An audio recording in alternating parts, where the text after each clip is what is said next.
Hey everyone, welcome to the Joystick on the Tempest Radio and Podcast. I'm your host, Eli York, and basically this podcast is all about gaming and tech, so I'm glad you guys tuned in for that. So today's episode is going to be focusing on more video games, and then my second episode will focus more on tech, but we're just going to get right into some video game releases. So as of now, Fortnite Season 6 has now gone into full swing, and I have no one better to talk about Fortnite than our own Sterling. How you doing, Eli? What's up, man? So, basically, Fortnite is now had a ton of changes. Can you talk about those changes real quick? Yeah, so they kind of from past Season 5, they changed a lot regarding the map. And so they've done this commonly, but I mean, I don't really know like the lore or the story of Fortnite. I'll just kind of just play the game and enjoy the additions they make. But there's now these like floating islands with tornadoes around them that like can lift you up into the sky. Mm-hmm. Yeah, and then the lake that's placed in the center of the map, it's called Loot Lake, has like been completely destroyed. Yeah. And so there's just like just rock and debris everywhere, and then there's like this like purple, just this purple stuff everywhere. I don't know what it's called, but it's really cool. It kind of like changes like the pace of the game. It makes everything a little bit faster. And then they got rid of like a lot of the weapons and stuff and started to like add other features. Mm-hmm. All right, so it's now October the 11th, and so it's everybody calls it Spooktober. So what can you tell me about like the theme and skins of Fortnite Season 6? A lot of them are kind of Halloween related. So there's one of them that I personally don't like, and it's kind of like this headless horseman type skin almost, except not scary at all, but really silly. It's just this person in a black cloak who has a pumpkin head that's almost like the Day of the Dead style makeup on the pumpkin, which you think would be cool, but it has the dumbest smile on it, and but the other skins are kind of cool. They're a lot more Halloween related. I know there's the first skin you get in the game that progresses and can change as you play the game. Her name is Calamity. She's kind of like a cowgirl western style. She's very popular, and her progression as like she'll start to look different as you get experience on that. Yeah. On that skin, and then the very last skin is similar to Calamity. As you gain experience for the skin, you gain different appearances for it, and so there's like a werewolf type dude who's pretty awesome. Okay, I've played a little bit of Fortnite Season 6 myself. I think it's really cool. I just haven't played for a while, so that's why we had Sterling come on the show. So thank you, Sterling, for talking about Fortnite Season 6. Yeah, of course. Thanks for having me. All right, so with other video game releases, we have, for our first game, Battlefield 5 is coming out. Now, if you haven't heard at the AA press conference, they taught about the Battle Royale mode they were adding. Now, that's pretty similar to, like, Fortnite, and Call of Duty has a Battle Royale, which I'll get into a little bit later. But that's going to be probably a very popular mode, and it's based in World War II, so there's going to be a lot of history in that game. So our next game is the Harry Potter RPG by Avalanche Studios. So this gameplay was kind of leaked online.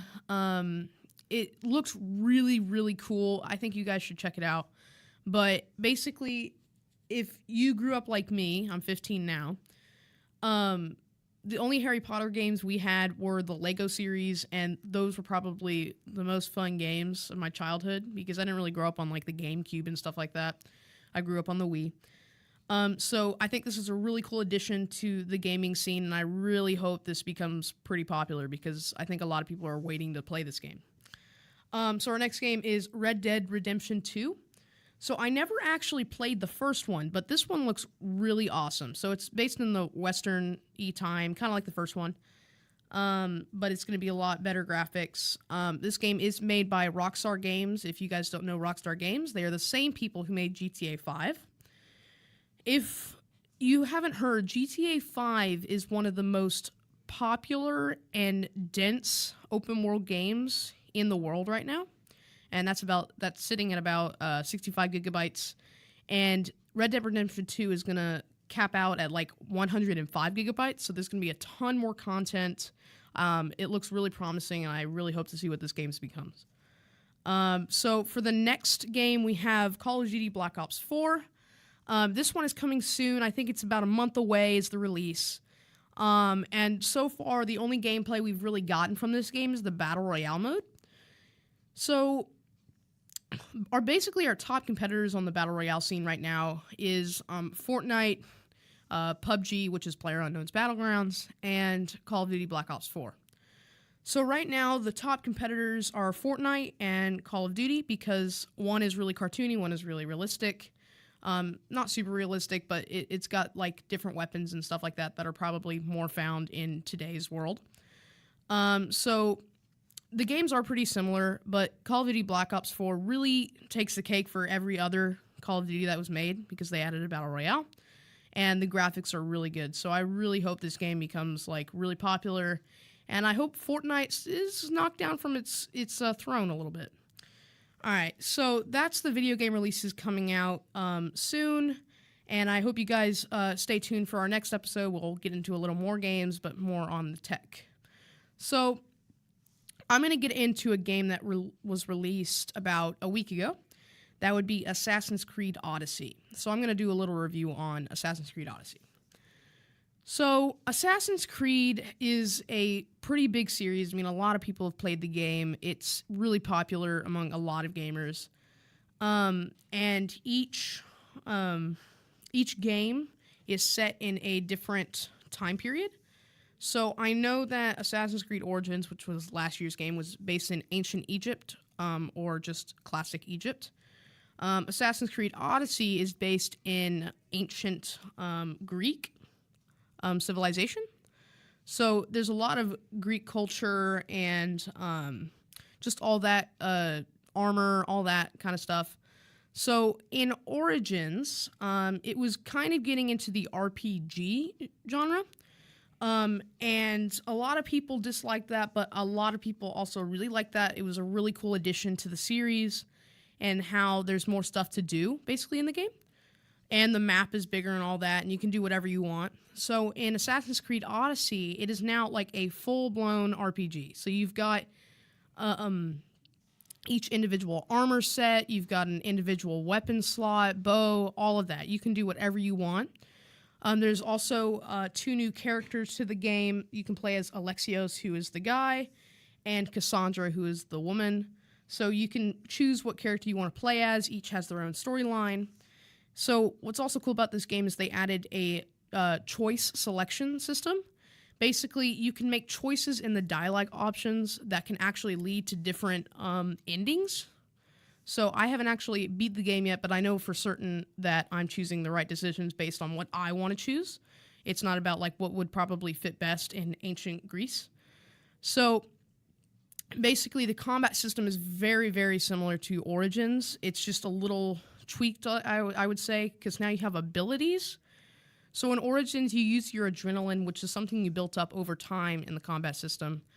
And this adrenaline is now used for abilities instead of just a super-powered move. So it's really cool. But you are a Spartan in this game, so you can do the Spartan kick, which is really cool to kick people off mountains and stuff like that. I've done that a lot. But yeah, it's super cool. I can't wait to see what kind of DLC they are offering because of Greek gods and whatnot. But the DLCs that are coming out is the first Hidden Blade, and you also have Under Atlantis. So that's going to probably be a Greek god DLC. All right, so that's my review of Assassin's Creed Odyssey. I'm not going to go into like the really basis of the score I give, but right now I'd probably give it a 10 out of 10 just because of how good the game is. So yeah, that's my review of Assassin's Creed Odyssey. I'm getting word from Sterling right now that it is a little bit of a garbage game. But let me hear your opinion on this, Sterling. So I really like the setting and everything, and the story is better than past Assassin's Creed games because a lot of these franchise games have been really hit or miss. And I was really hoping for this Assassin's Creed game because I liked the series, but really, I think it was Revelations, the one with no, was it with Enzo? I think Revelations was something different. I think you're thinking of Assassin's Creed. Ezio, I think, was in Brotherhood. No, it was the one after. It was Revelations, but I don't think it was Enzo who was the character for Revelations. Ezio was like a big character in the series. Wait, was Ezio the original? No, he wasn't. Okay. That would be. Ezio would be in Revelations then. It's in Arabic. I can. Anyways, regardless of the fact, Assassin's Creed, the new Assassin's Creed game, the RPG elements was a good shakeup in the franchise because it kind of felt rinse and repeat. The missions were improved a little bit because there's in the past Assassin's Creed game, there's a lot of like trailing missions where you just walk super slowly and listen to people talk, and it was super tedious and really boring. The combat isn't as good in this game as in the last game. The last game's combat was really solid, but it feels really like feathery and doesn't really feel malleable, in my opinion. And the RPG element is something I kind of wanted to tap into just a tad. So basically, the main story is really good, but to progress the main story, you have to do like these side quests. And there's so many side quests, and it's like a lot of chores, and they feel kind of redundant at times when you're really just trying to progress the main storyline.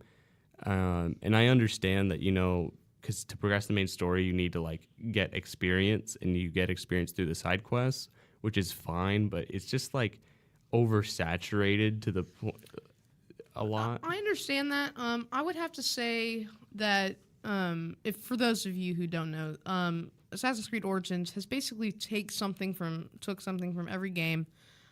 So they added a lot of naval combat from Assassin's Creed Black Flag. Now, it's not the same, but it does have a lot more naval combat. To get from place to place, you do need to use a ship.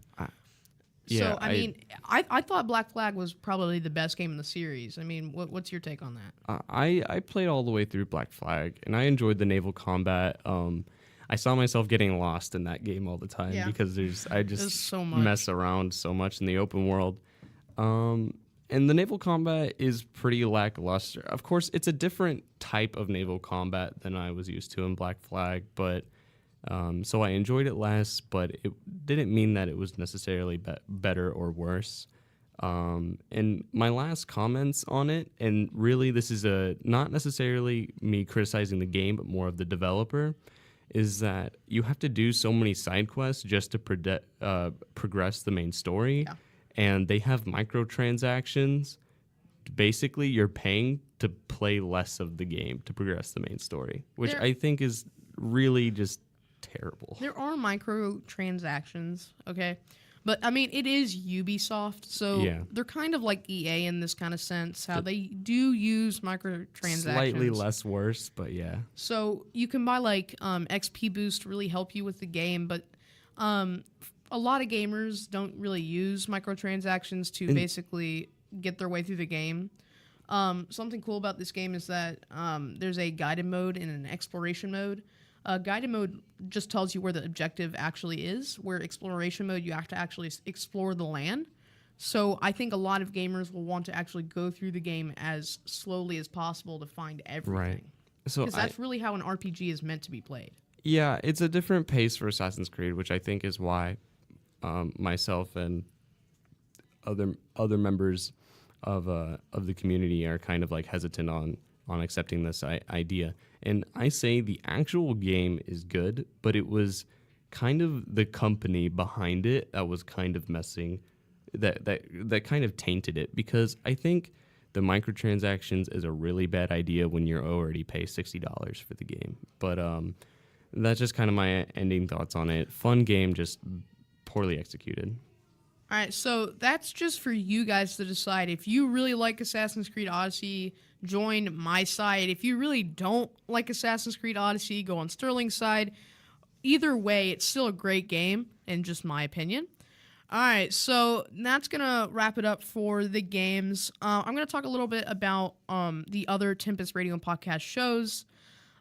We have, for Sterling's personal show, we have the Kimball Experiment. So you can talk a little bit about that, Sterling. Yeah, sure. The Kimball Experiment was originally supposed to be about the automotive industry, and then I kind of changed the topic to kind of odd events in history. And then I changed that again to I wanted to kind of tackle and kind of explore us and see how we interact with one another and the psychology behind that. And so I highly encourage you guys, if you're kind of into that kind of thing, tune into my podcast. Okay, and then we have Ricky's personal podcast. He usually goes into the music side, so he will be posting episodes just like me and Sterling. And then we have Kylie's personal show that is a work in progress. So as soon as she gets that up and running, we will tell everyone to tune into that. So thank you once again for joining the first episode of the Joystick podcast. Once again, I'm your host, Eli, and I really hope you tune in for the next episode. Bye.